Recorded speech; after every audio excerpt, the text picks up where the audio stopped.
বাংলাদেশে সাম্প্রতিক কোটা সংস্কার আন্দোলন পরবর্তী সহিংসতা এবং সংঘাত নিরসনে সরকারের পদক্ষেপ নিয়ে আল জাজিরার সাথে কথা বলেছেন তথ্য প্রতিমন্ত্রী Mohammad Ali Arafat.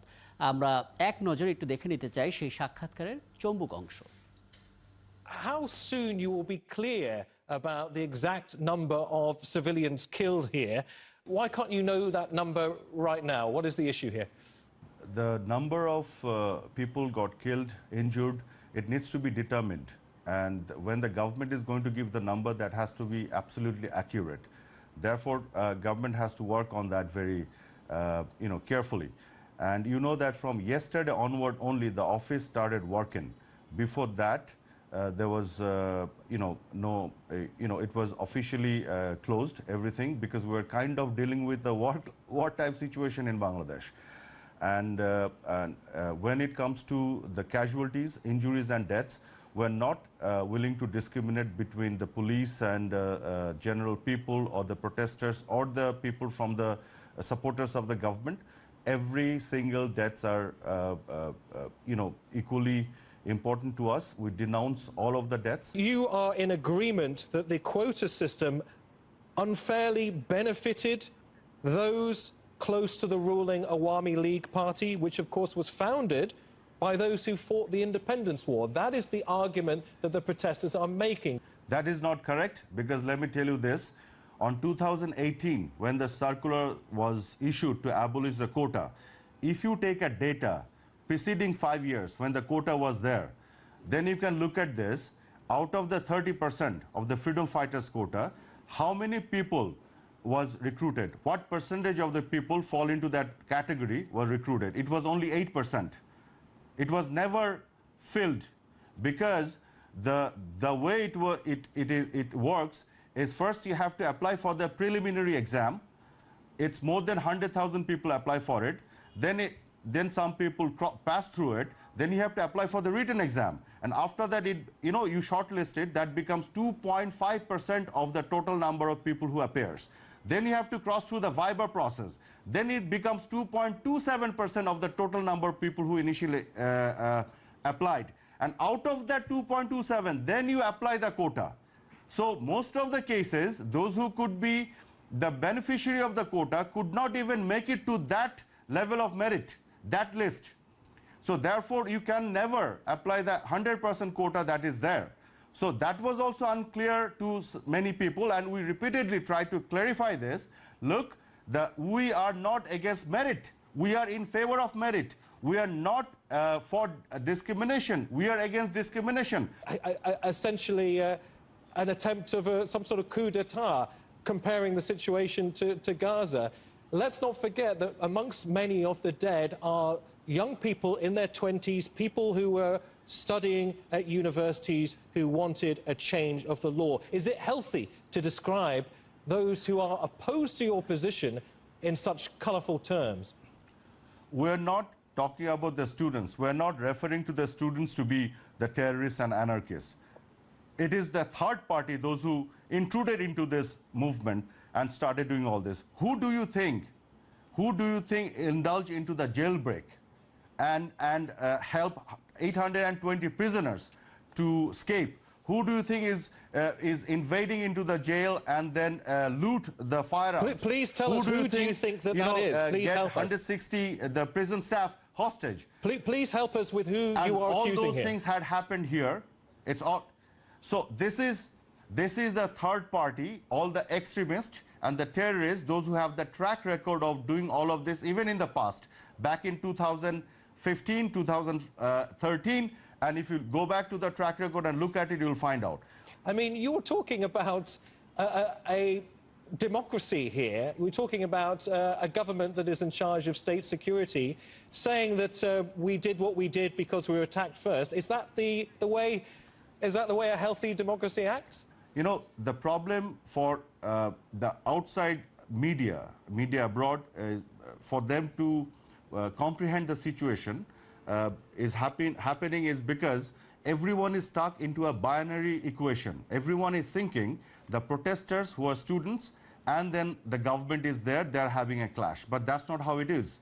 There's another factor in the equation, which is a third party. And the third party is the BNP and Jamaat terrorist and the anarchists who intruded into the equation and creating all this havoc. আমরা আল জাজিরাকে দেয়া তথ্য প্রতিমন্ত্রী সেই সাক্ষাৎকারের চম্বক অংশটা দেখে নিলাম এবং এর আগেও আমরা দেখেছি। আমরা এই বিষয়গুলো নিয়ে একটু কথা বলতে চাই। সিনিয়র সাংবাদিক অজয় দাশগুপ্ত আমাদের সঙ্গে আছেন। জনাব অজয় দাশগুপ্ত, আপনাকে স্বাগত জানাচ্ছি এবং আপনি বোধহয় দেখেছেন এবং একটু আগেও আমরা প্রচার করলাম, সেটা হয়তো একটু দেখে ফেলেন আমাদের তথ্য প্রতিমন্ত্রীর বক্তব্য। যেটি আসলে জানতে চাই যে আন্দোলনটাকে ব্যবহার করে, এই ইস্যুটাকে ব্যবহার করে আমাদের দেশে যে সহিংসতাটা হলো, যেটা আমরা আসলে দেখলাম, গোটা বিশ্বে যে খবরগুলো আসলে আবার তুলে ধরলো, এই দুটোর মধ্যে নিশ্চয়ই একটা তথ্যগত বিভ্রাট বা ইনফরমেশন গ্যাপ আছে নিশ্চয়ই। সেটা দূর করার উপায়টা আসলে কি? প্রথমত আমি বলি যে বহু বছর ধরে আমি সাংবাদিকতার জীবন তো 50 বছর হয়ে গেল বা তারও বেশি। সবসময় দেখি যে বাংলাদেশে সবসময় বলা হয় যে বহির্বিশ্বের, বিশেষ করে পাশ্চাত্যের গণমাধ্যম, তারা কিন্তু বাংলাদেশে ঝড়, বন্যা, জলোচ্ছ্বাস বা রাজনৈতিক আন্দোলন, সেটা যদি ধ্বংসাত্মক রূপ নেয়, এই বিষয়গুলো তারা খুব বড় করে প্রচার করে।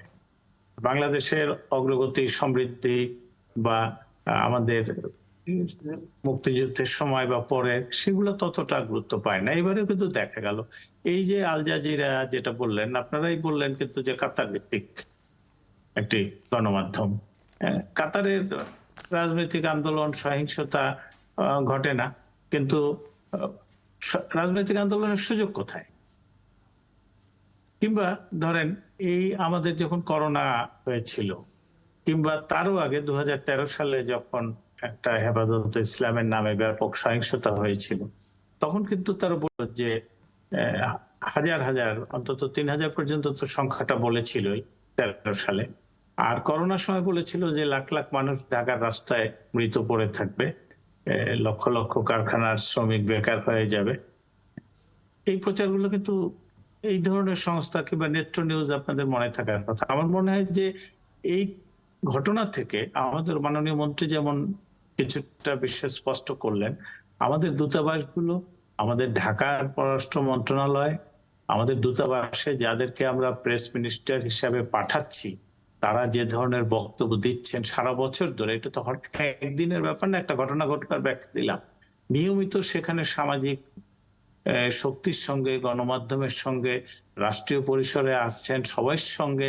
তারপরে আজকাল তো শত দেশে বাঙালি কমিউনিটিও আছে, বাংলাদেশের কমিউনিটি আছে, তাদের সবার সঙ্গে কিন্তু কাজ করা, এবং এভাবেই এটা কিছুটা দূর করতে পারবো। কিন্তু যারা মতলববাজ, সাংবাদিকতার ক্ষেত্রে হতে পারে, সাংবাদিকতার বাইরেও হতে পারে, সেটা হয়তো সবটা আমরা দূর করতে পারবো না, কিন্তু আমার কথাগুলো আমি যদি ক্রমাগত স্পষ্ট করতে থাকি সারা বছর ধরে, এবং সেরকম দক্ষ যোগ্য লোক আমাদের বিদেশের মিশনগুলোতে, মিশনের বিশেষ করে প্রেস উইং এ যারা সমাজের সঙ্গে যোগাযোগ রাখেন ওই দেশে, তাহলে কিন্তু অনেকটা পরিস্থিতি আমরা কাটিয়ে উঠতে পারবো।